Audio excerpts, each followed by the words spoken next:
Welcome back, you filthy exiles. So, you'll have noticed in some of the live streams over the last week, I've been playing a Necromancer, which I don't usually play with Necromancers, and everyone always thinks I play melee builds, but I do play other builds, so thanks guys.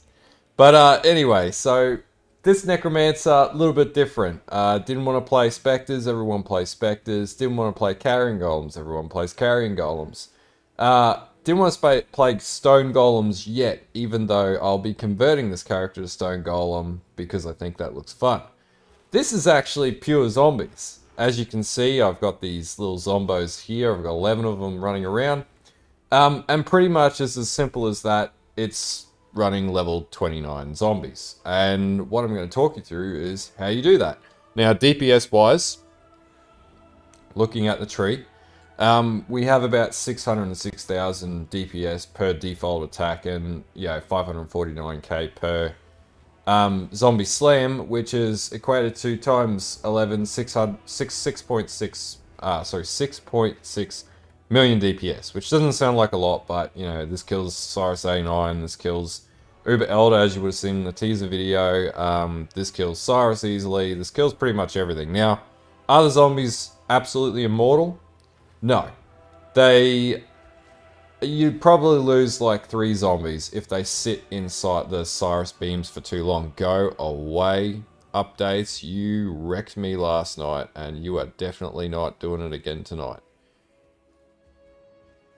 So as I was saying before my Windows update came on, which ruined stream last night, from time to time you will lose a zombie only when taking Sirus. I have not lost any zombies to any other bosses. They generally can face tank absolutely everything. Now the parameters of the zombies or their survivability is they have about, if we have a look, so total life about 53,000 life, and they also accumulate 10.6 thousand energy shield, which is thanks to this beautiful little node here, Grave Intentions.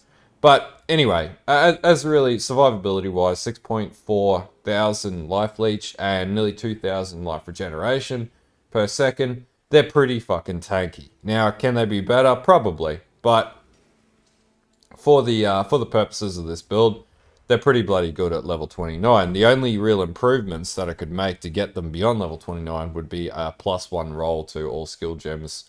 As an implicit on this this chest piece, but I'm not willing to corrupt that and risk it right now because this is worth 3x. So a couple of questions that everybody else always asks me before I get into the crux of the build. Price wise, you're looking at about 45x for this right now. It's not the most expensive zombie build or not the most expensive Necromancer build out there, but it is really good.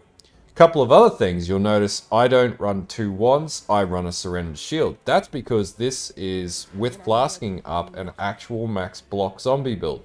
So if we put our flask up 5, 74, 75 and 74% respectively, so it's 1% off maximum spell block to be max block. That also means that because this is max block, you get 250 life per hit.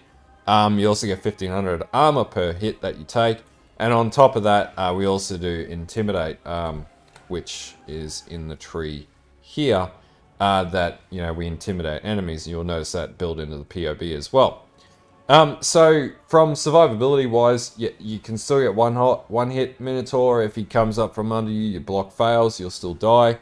But the biggest problem I noticed with other zombie builds is, and there are others out there, is the survivability perspective. You run 2 wands, you don't run max block, you'll get about 900,000 DPS on each zombie. I've seen some that go up to 1.1 mil, but there's a trade-off. You'll get 1 hit, and you will get 1 hit hard, unless you've got the gear to be able to mitigate that, which is even more expensive, mirror tier gear and whatever. So anyway, this build sort of answers that problem of survivability on a Necromancer character. Now, can you switch this to Stone Golem? Yes, and I'll be doing that after I do this video.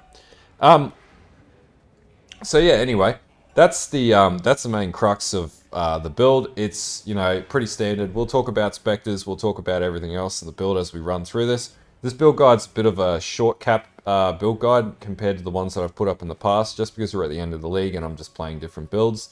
And then doing some moderate min and maxing. This is not absolute min and maxing, like you could get better gloves, you could get better whatever, but this is, pretty good for what it is.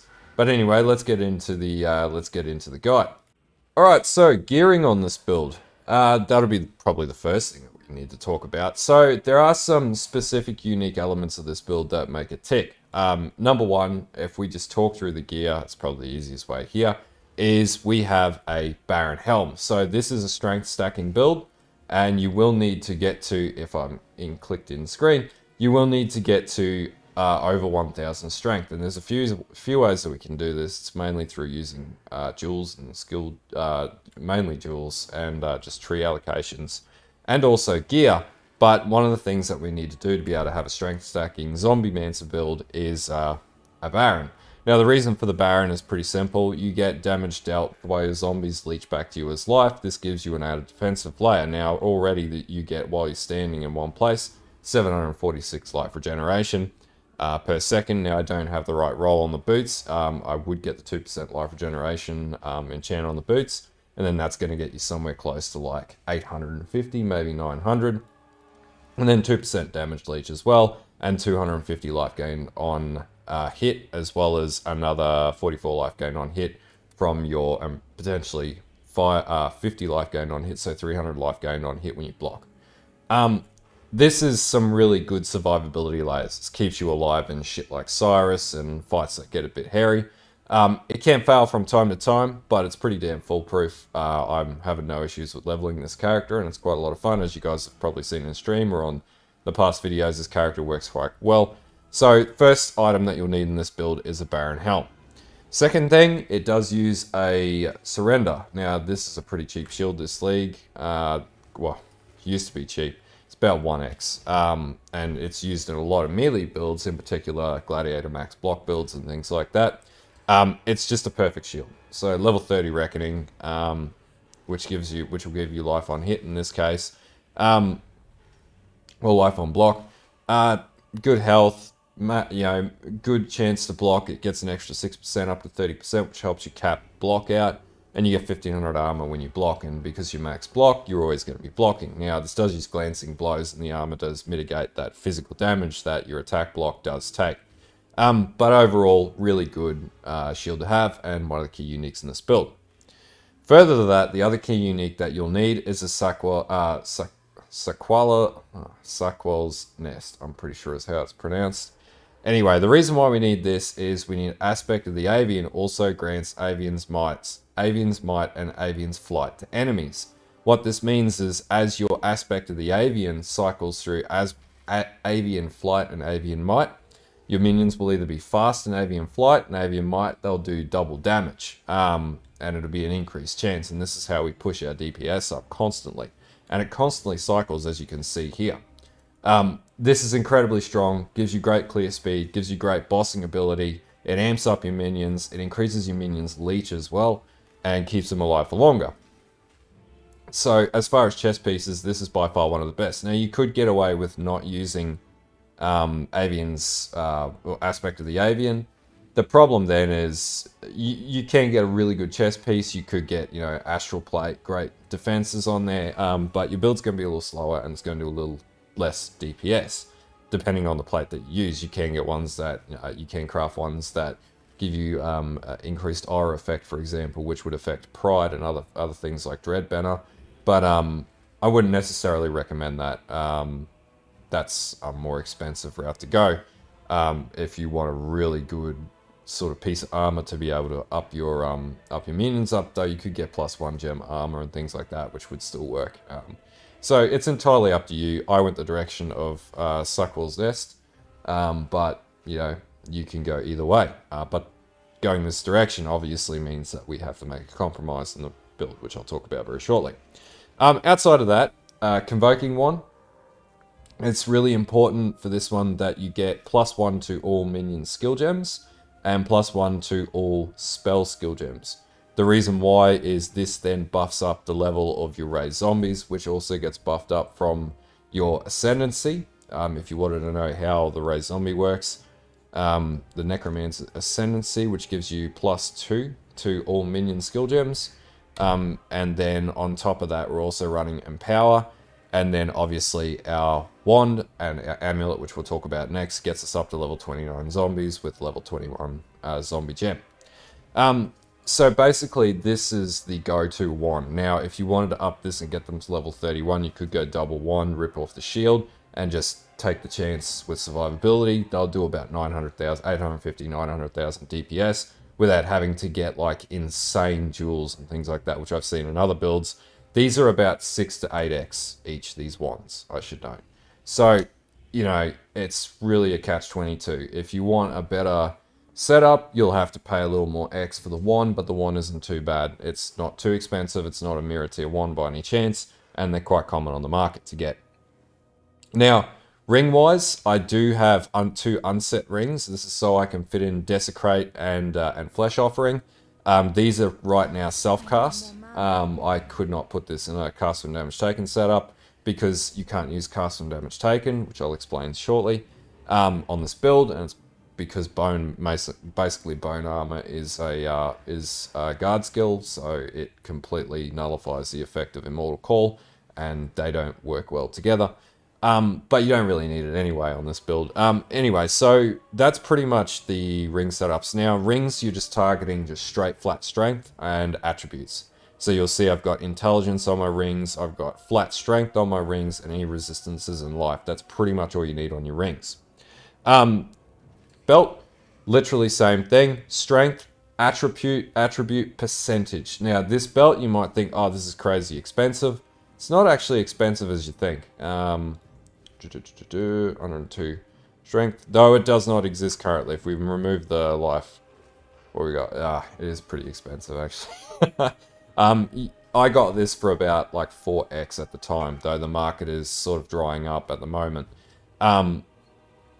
That's just because the League's natural cessation, it's getting to the end, so less gear on the market as you go, because people are sort of not playing as much. But, you know, you can craft this even. It's just using a hunter base. So, you know, this belt isn't too bad to get. You can get other iterations of it. And by all means, this is a bit of a forgiving build because I've got 1086 strength.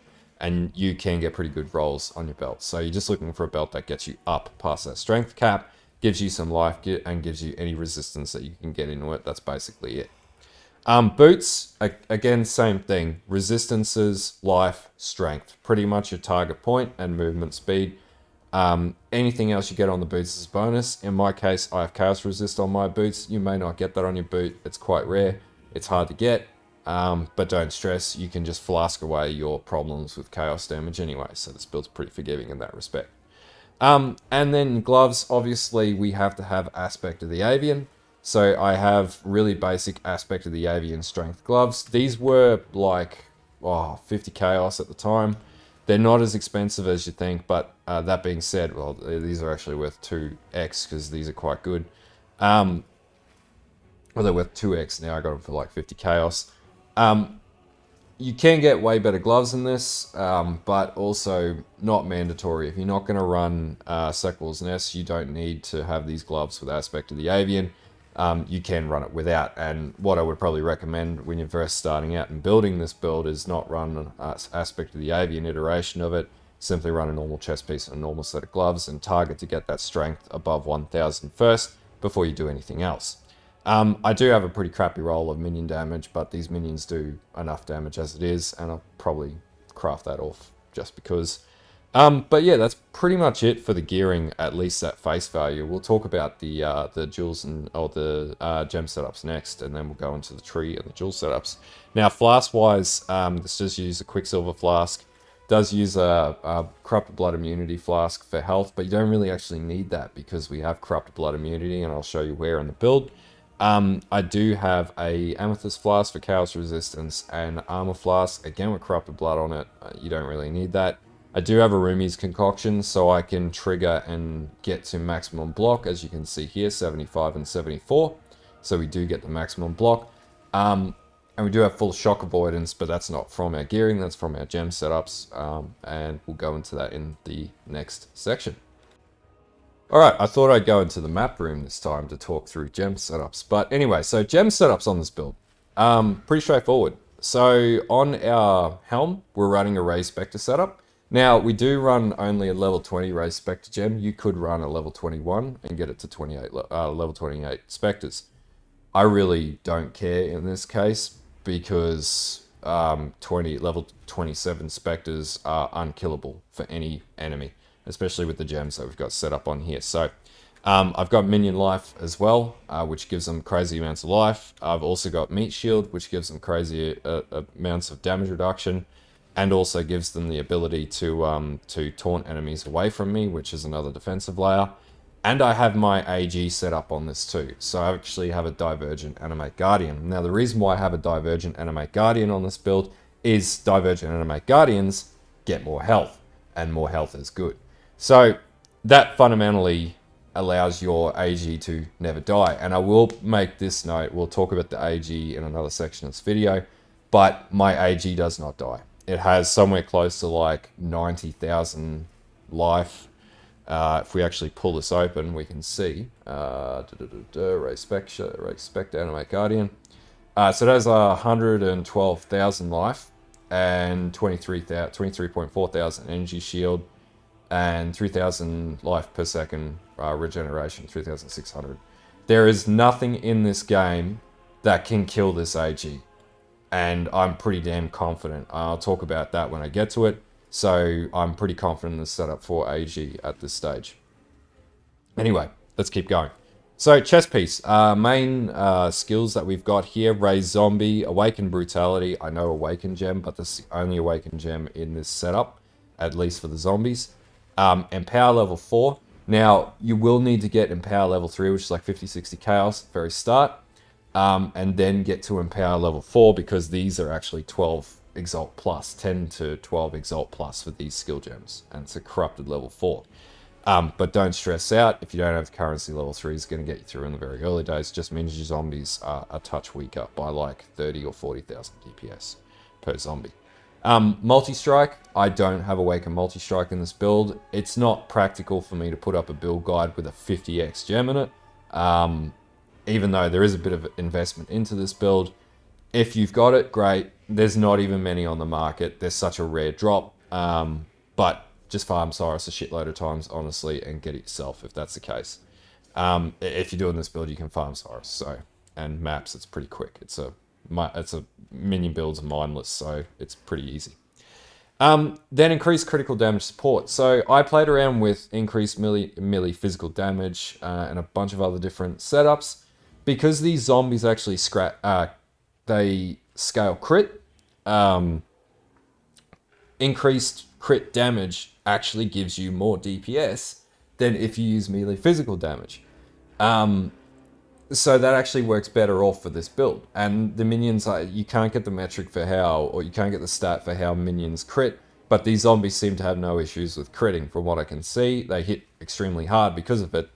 So I actually found that it was more applicable to use increased critical damage support, and this actually outperforms Awaken melee physical damage, which is a much more expensive gem than this increased crit gem, which you get at any point in the game. Once you beat full game completion, you level it up. So you're actually better off getting increased critical damage support, which I found was really funny, because this gem seems to excel in every single build now. So how much time we're going to get before they nerf it, I don't know. And finally, in the zombie setup, Anomalous Impale. And I actually got 23% for this. It gives us a little less Impale effect, but more crit, Impale, chance to Impale on enemies. And coupled with Dread Banner, our zombies 100% Impale. So that increases our damage significantly as well. So we've got 100% Impale zombies, that also crit. Yeah, can't go wrong with that. So, also setups in the wand, Vitality, Flame Dash, Convocation. So any zombie setup, you need to have Convocation, and you have to manage that Convocation. As you'll notice, like everything is like plus level in this build, because the plus level to gems is mad. In the shield, we just have a Portal Gem, because, why not? Precision. So this increases our chance to crit for our zombies. So they get 60% increased crit chance and 778 accuracy as well. And life gain on hit, because that's going to proc with our Reckoning. Now you could put like blind on hit or whatever, but we actually do that with our zombies, and we'll talk about that with the dual setups in the pathing tree. In the boots, we actually have a Divergent Dread banner, because this increases this increases Impale effect. Or increases Impale, so 24% Impale on here, and then we have 71% from our Anomalous Impale, so we overcapped Impale.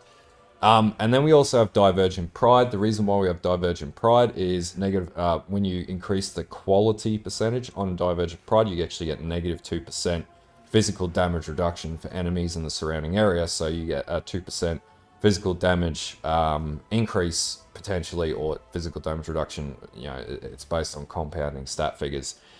It means enemies around you take more damage. Also on top of that, we're running Awakened Generosity. And the reason why is this just amps up the effect of your auras, significantly versus the standard Generosity jewel. So why not? It's a really cheap jewel too that nobody really uses, and I think is undervalued in the market because it's quite good on this build. Now we also have Tempest Shield, normal Tempest Shield. You could put a level 21 in here. That's just going to slightly increase your spell block. This gives you immunity to shocks as well. So shocks do nothing to you, which is really good on this build. In our final setup here, we've got our Summon Skeletons, Val Summon Skeletons. And the reason why is from time to time, especially when you're in boss encounters, you will need Val Summon Skeletons to do your bidding.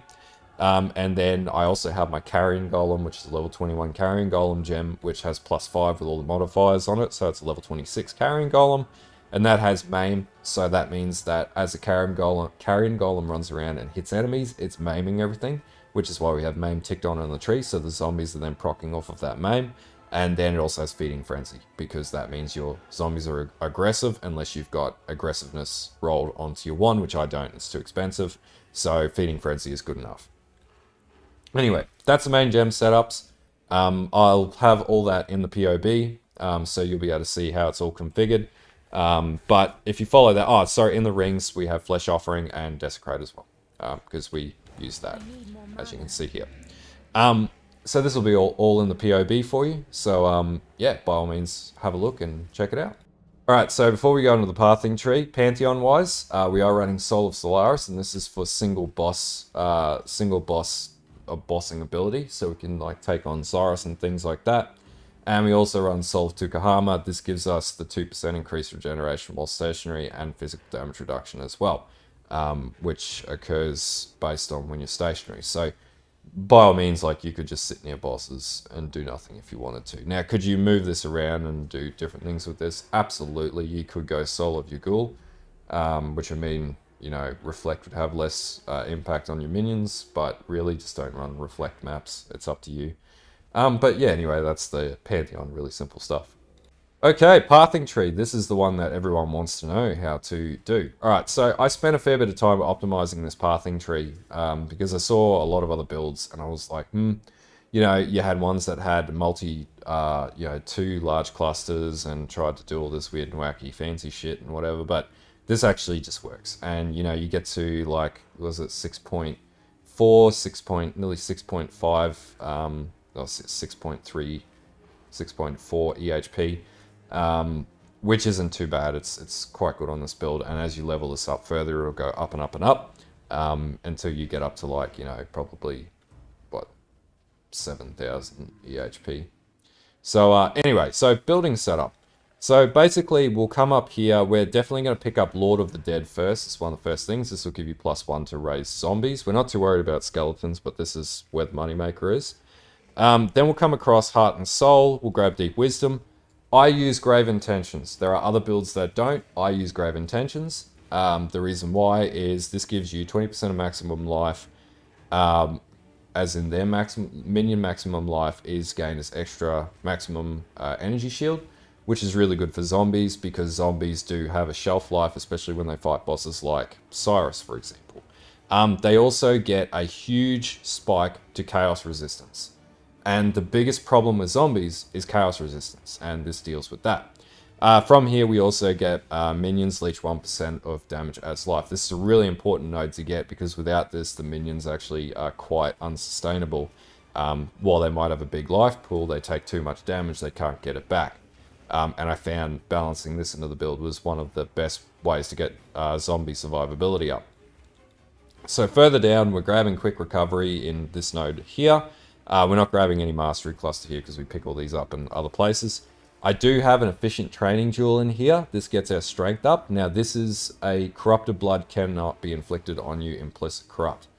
This is the most logical way to do it, and this is like a 1x jewel that nobody really uses on any other builds but zombie mancer builds and maybe strength stacking builds, for example. So this is a great location to position this. It picks up pretty much all the nodes you need, and then gives you corrupted blood immunity, so you can fight Sirus without having to worry about that bullshit. So anyway, you come up here, you will come across and get Death Attunement. Again, 1 extra Spectre, 1 extra Zombie. And you are going to get minions. Minion attacks overwhelm 20% of physical damage reduction. It's going to increase the physical damage output of your zombies as they hit things. Then we come down, we pick up Cruel Preparations. This is just increasing life. We get our Vitality, has 100% mana reservation efficiency. If you don't want to run Vitality, you don't have to in this build, but I do. And I just find it more sustainable that way. Now, this build does not include any Watcher's Eyes either, so we get to save a bit of money on that too. So, cluster jewel setup, we'll come back to this because you're not going to do this until you can actually fit this into the build, or maybe at like level 80 you'll start doing this. So we'll come down, we'll pick up Purity of Flesh, we'll get Life Mastery for the increased 10%. We are going to get the Sovereignty and pick up the Reservation Reduction nodes because it's important so we can run as many auras. So I think we've got 6 auras in this build. And then you'll get auras from your skills have 15% increased effect on you. Now, actually, this is not the best role that I could put. And I could actually put... actually, what I should put in here is 15% increased mana reservation efficiency of skills. So I've made a mistake in here. So this can be actually better. I would take the reservation efficiency, and then maybe you can fit in another aura in the build as well, which would be even better. Or, you know, you could go more area of effect. Either way, up to you. Whatever you want to do is up to you. I'm literally running this without any additional support from this node, so do what you will. Then we can come down and pick up the Righteous Army. This is going to give our minions life regeneration. It's going to give us life regeneration and 20% increased minion damage. You'll also want Redemption, again, minion damage and minion attack speed. And you want to get the minions have 100% increased crit chance. This is going to get your minion crit up, which is going to synergize with the fact that we use, you know, crit damage in our zombie setup. So crit is a big thing. This is how we get our damage up. Then we come down, pick up our Jewel Socket. I do have 20% increased damage when you've used the Minion skill recently, so when you pop Flesh Offering, I'm not too sure if Bone Armor is classified as a Minion skill, it doesn't really say, but definitely when you pop your Flesh Offering, this is going to give your damage, give your minions a damage buff, and then just have flat HP and more minion life. Then come across and get Devotion, the 50 plus the maximum life mastery point. We come up and we grab the Sanctity node and the Discipline and Training node for more health pooling. And this is where we go a little different to other builds. We get Glancing Blows, so we can achieve max block. This doubles our block chance, whatever that may be, from our Tempest Shield and from all the rest of the other block that we've stacked. And then we have to come across and pick up the block nodes here. This is important so we can reach max block. And Shield Mastery, I've got Intimidate enemies for 4 seconds on block. So when you get hit, you intimidate enemies, and then your allies or your zombies do increased damage. And I think this affects the tree by about 50,000 DPS per zombie, which is pretty significant. So then you'll come back up to here, you'll move down, you'll pick up this socket node here. Now, I do have a minions do 3% blind on hit jewel, and this jewel was like 1 or 2x. Really good jewel to get, and blind increases the amount of damage that you do to enemies or that your minions do to enemies. It also is a defensive layer for yourself, so they have a percentage reduction to be able to hit you. So this is a really good way to stop dying so much as well. So then you'll come down to Heart of the Warrior, you'll get Warrior's Blood, you'll come across, get Juggernaut. Now you do not need to take the, you take 30% reduced crit damage, or 30% reduced extra damage from critical strikes, sorry. And we'll talk about that when we talk about the AG setup. Then come down, you'll get Utmost Might because this is strength stacking, and you're going to get +5 strength per allocated mastery passive skill. So what that means is for every passive skill mastery passive that you've allocated, you get +5 strength, and that gets us over the overcap.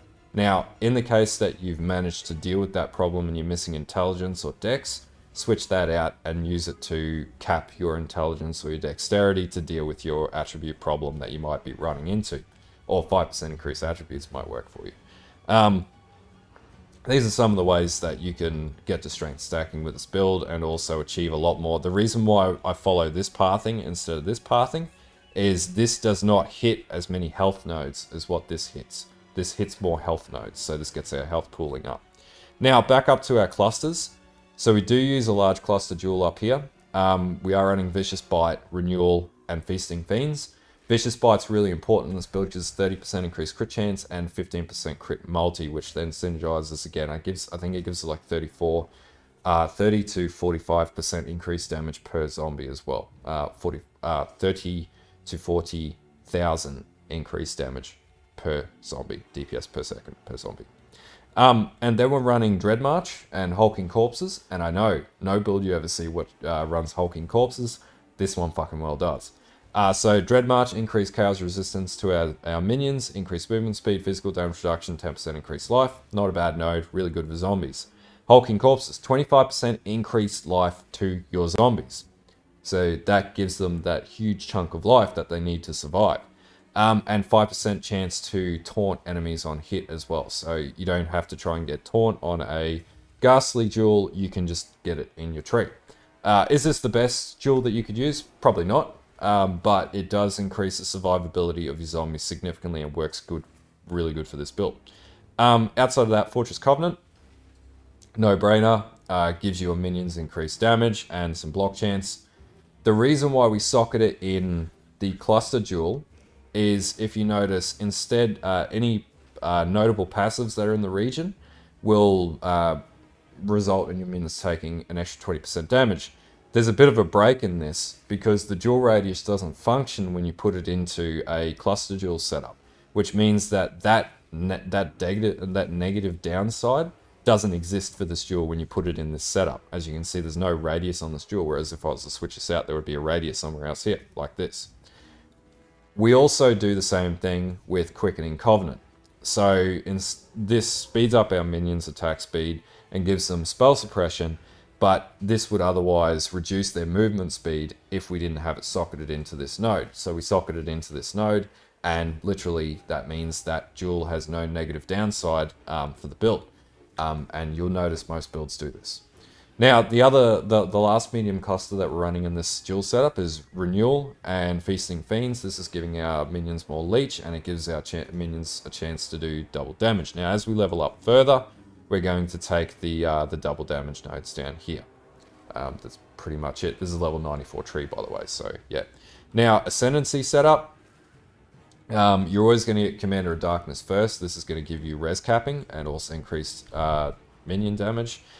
You'll get Mindless Aggression next, you'll get Bone Barrier third, and you'll get Unnatural Strength fourth. Really simple stuff, but that's pretty much the tree. Alright, so Divergent, Animate, Guardian. Now let's talk about the gearing for this one. So I'll just pull this off and I'll put up the images on the actual... Hopefully this doesn't... Oh, I just booked the bloody audio. So basically with the Animate Guardian, we're going to run a few specific gear items on this one. Namely, you're going to run the Ephemeral Garb.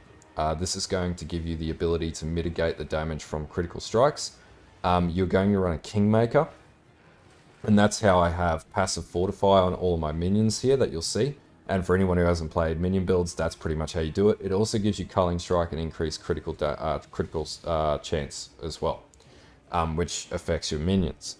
We're going to run a Learcast in our helm position, and this is going to give our minions increased damage. And we're going to run a Victario's Flight as our footwear or our boots on our AG, and this is going to give you increased movement, which is this Victario's Flight node here. That's pretty much it for the AG. And I think that's Damage Aura and Kingmaker's Presence, as you can see here. That's pretty much it for the AG. The AG's immortal, won't die. Gloves, any vulnerability gloves that you can put on the AG, that's all you need to do with it. Pretty simple stuff. So I'll talk about spectres next. Alright, so spectres. Let's have a talk about them. You'll notice that I've got the standard chieftain setups. Now I'll explain to you where you'll find chieftains. So if you go to Act 7 in the Ashen Fields, you'll actually find the host chieftain and the carnage chieftain. Now, what I didn't know about running spectre setups is, number one, you could spectre bank or whatever else sort of shit. There's a lot of people that talk about spectre banking, and you can do all that. But really, if you just want decent, so you'll see they pretty much spawn all over the place here. If you hold your cursor over and hit hold down A, you'll be able to actually hover over. And where is it? I just saw it just before. There, host chieftain. Literally, then you can just spawn that minion. So to get that pop-up come up, where it just shows you the minion name above, as you can see there, hit A on your keyboard, put your cursor over the top of the minion, or the corpse on the ground, and spawn your spectres. Now, host chieftain and carnage chieftains always spawn in Act 7 Ashen Fields. So if you wanted to know where to get them, you can get them from there. Now, if you're after your Drox minions, you will, as in your Arena Masters, which is, I also have an Arena Master on this build, and that gives you increased attack speed, your minions increased attack speed and whatnot. The way that you get that is by the Drox region, and you need to get to these area contains 30 additional packs of Warlord monsters. Now, when you fight the Warlord monsters, you just want to hold A over the packs that spawn, and then basically look for the Arena Master. Now, I'm not too sure. I feel like the Arena Masters have been nerfed League on League, but they're always a really consistent buffing minion. There might also even be other minions that you see in there. Honestly, Spectres are mortal, so you can experiment with support Spectres and just sort of have a look online and see if there's any other really good support Spectres. And then basically, once you've got it, you got it.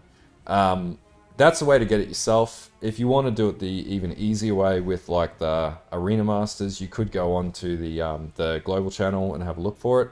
But honestly, like as you saw here, it's really easy to get them. And as far as like the best support minions to go, honestly, host chieftains and carnage chieftains give your minions the ability to generate frenzy and power charges, which increase their attack speed. It increases your movement speed. And evasion, and also increases your crit damage or critical strike chance and damage too. So with the power charge generation, so really it's just like the perfect synergy for any minion build, and they're just super strong. So I wouldn't really deviate too much off them. You don't need an Arena Master. You could find something else. That's probably the only one that I would switch out, but that's what I would do as far as that setup. Alright, so that's pretty much it. I'll just talk through MTX quickly because everyone always asks about it. So I am running all the Nullifier supporter pack gear in this case. I do have the Azir Demigod Portrait Frame. I do have the Devourer Portal, which is from Exile Con. Hint, hint, flex. I do have the Expedition Footprints. Shade of Axiom, which is from like leagues and leagues ago. Doesn't exist anymore. Delirium Horns, Nullify Weapon Effect, and Silver Crescent Weapon Effect were in the last league's supporter packs, and also the Ritual Character Effect, which is the candles that you can see around my character. Do have the Abyss Core pet and the Misery Will-O the Wisp pet as well, but that's pretty much it for MTXs. Skill MTXs, Arcane Ray Spectre, Scavenger Aura, and that's pretty much it. I don't have any other effects on this character. Alright, so I hope this build guide helps. Yeah, I'll do a leveling guide for minion characters separately to this because it's more of a generic approach. Really, like, you can do minion characters 1,000 different ways. This one in particular, I wanted to play max block. I've played a lot of max block characters this league, mainly because the survivability is great. It's really good for taking down Sirus, and I farm Sirus to generate a lot of my currency. But you don't have to go max block. You can do it different ways. Is my build the only way to build it? Absolutely not. There's like so many guides out there. K Gaming specifically does, you know, Necromancer and minion builds, and she does really good minion builds, significantly better than mine. So anyway, yeah, if you like this video, like and sub to the channel, and yeah, have a good day. Have a good one.